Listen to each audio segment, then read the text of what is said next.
So what are the values that have inspired Oğuz, Erol, and thousands of other Turks to sacrifice their time, talents, funds, and career to a communitarian project they call the Hizmet, or service? Now, this community is inspired by the preaching and writing of the Turkish scholar Fethullah Gülen. It's Gülen's particular understanding of the teaching of the Quran and Hadith, and his appropriation of the way this message has been understood and lived and commented upon by Muslims down through the centuries, that provide the intellectual content of the movement and the ideals pursued by the community. In this paper, I want to focus on another central notion that motivates and characterizes the activities of the Gülen Jamaat. This is the important concept of ibadah, which is broadly translated as worship, and the related concepts of ubudiyya, servanthood, and ubuda, which we might translate as devotion.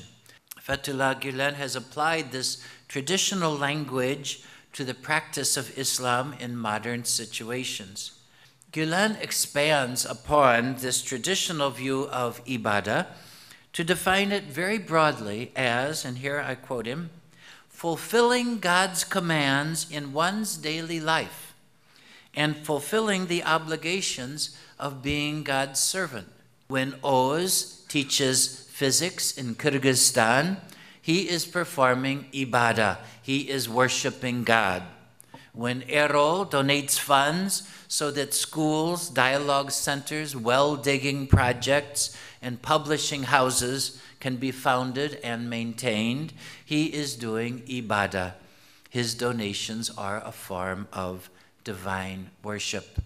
The teachers and students are worshiping God when they undertake a scientific study of the universe and its elements. Gülen's comprehensive understanding of worship has resulted almost in a kind of sacralization of education and helps to account for the emphasis the movement has given to opening and operating schools.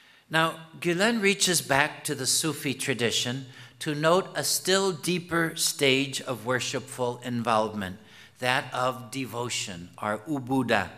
Now, Gülen reaches back to the Sufi tradition to note a still deeper stage of worshipful involvement, that of devotion, or ubuda. Like the Sufis, going back to Al-Ghazali, Gülen views worship as a way to obtain experiential knowledge of the truths of faith that otherwise would remain only theoretical postulates. Now, Gülen characteristically orients even the stage of ubuda, devotion, toward those members of the Jamaat engaged in what he sees to be the mission of Islam in the world, that is, serving God by serving others. He says, and I quote him, "This vital mission can only be realized by the devout and the godly, who never think of themselves except insofar as they see their own salvation through the salvation of others." The stage of devotion is, in the view of Gülen, not so much a spiritual achievement of the select few who have devoted their lives to the mystical path, but is rather an attitude that can be achieved by any pious Muslim who strives to overcome their selfish passions to serve God and others. This ideal of being one of the devout is one that Gülen has held up to countless young Muslims and has inspired many of them, like Oğuz, with whom I began this paper, to devote their lives to the service, the Hizmet. In speaking of servanthood, Gülen notes that Rumi's greatest boast about himself is not that he was a great saint or a person of great spiritual depth, but simply that he was God's servant. Gülen cites as a model of Islamic humility and joyful service the words of Mevlana, with their famous triple repetition for emphasis, And so now I quote from Mevlana, as Gülen has done in his writings. I have become a servant. Become a servant. Become a servant. I have bowed and doubled myself up with serving you. Servants or slaves rejoice when they are emancipated, whereas I rejoice when I become your servant. Mr. Gülen, he defines worship not in a narrow sense of ritual activity, but it's everything we do as servants of God.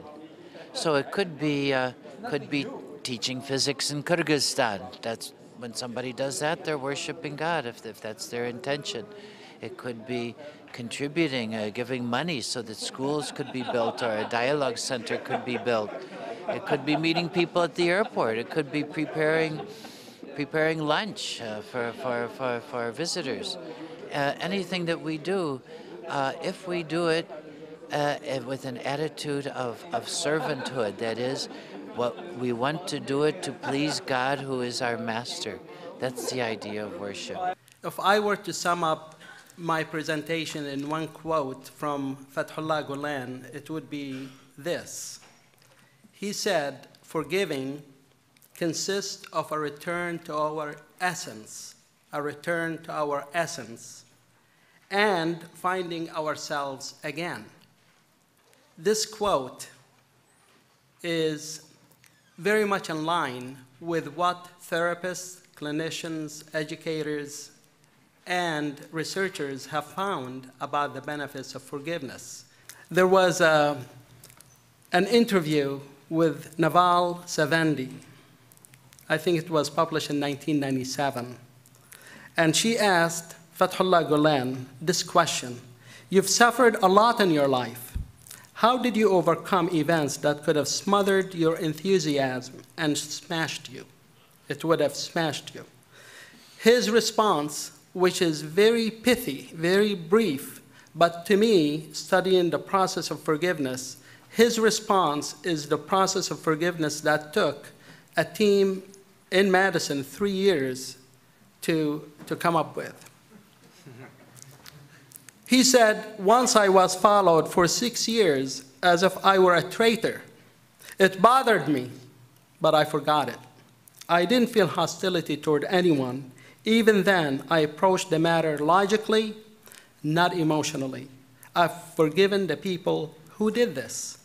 If one day I see the faith of the people secured and a peaceful atmosphere surrounding the world, then everything will have been worthwhile. To me, the first part when he said, it bothered me as a human being when something unfair, deep, interpersonal happens, it touches our emotions. Okay? It bothers us. It makes us angry. We may become resentful. Okay? For some, it could reach to rage. So a host of negative emotions will be triggered. So it bothered him. But then he said, I forgot it. I would have dismissed this as you're just using repression. But he said, I do not feel any hostility toward anyone. Gülen invokes and implores people to forgive because we're instructed to do it religiously. And if we really claim that we love Prophet Muhammad, peace be upon him, he forgave, then we should follow his example. And I believe Fethullah Gülen is a very good example of Prophet Muhammad, because he himself has forgiven those who have wished him ill. So he offers a recipe of how to forgive, the language of forgiveness, tolerance. He said that in conferences we need to talk about it. In the media we need to talk about it. In music, the lyrics should be, reflect tolerance. And wherever we are, it needs to be pervasive. It needs to be everywhere. The movement is so versatile that you can find connections all over the place. It's not narrow, it's very, very broad. In Sufi parlance, love for the master is essential. That is because the master is seen as a representative of the esoteric function of the Prophet. Therefore, the Sufis' love for the master indirectly is a love for the Prophet. And of course, the love for the Prophet is an expression of the love for God. These Muslim Sufis constitute a legacy of love for the Prophet in the Islamic tradition of Sufism. Gülen's love for the Prophet stems from this rich legacy, as well as from the Quran and from the sayings of the Prophet. Indicating his annihilation in the Prophet, Gülen asks for a new rising. This rising, this is very similar to the Sufi's legacy, indicated in the saying of the Prophet. Yes, the Sufi, as the Prophet says, has to die before he dies, so that he can spiritually be resurrected. I would say that in my reading of the vision that Gülen has given to his community, you remember these two ideas of purity of intention. Whatever you do, no matter how small, if it's done for God, has a value that is infinite. And secondly, worship. Whatever you do that is done in service to God and service to others for God, those are the two key ideas as far as I can see in the community. Mr. Gülen is talking about is freedom from the obstacles that prevent us from accepting God's grace. God wants to turn us all into people who would be lovingly and enthusiastically serving God and wanting to do God's will. But we all set up obstacles to this. Okay, but don't touch this aspect of my life, or don't do that. And so what the idea of worship can do is to free us from these obstacles that prevent us from accepting the grace of God that's being offered to us constantly. This is just as real for Christians as it is for Muslims.